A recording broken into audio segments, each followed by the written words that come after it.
Hi everyone, I'm Weis Dietitian Erin here with your next kitchen tip on how to cut an avocado.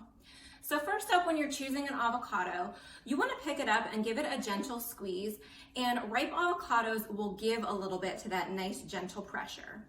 And then when you're ready to cut, first thing you want to do is wash it, and then you want to do all cutting right on the cutting board.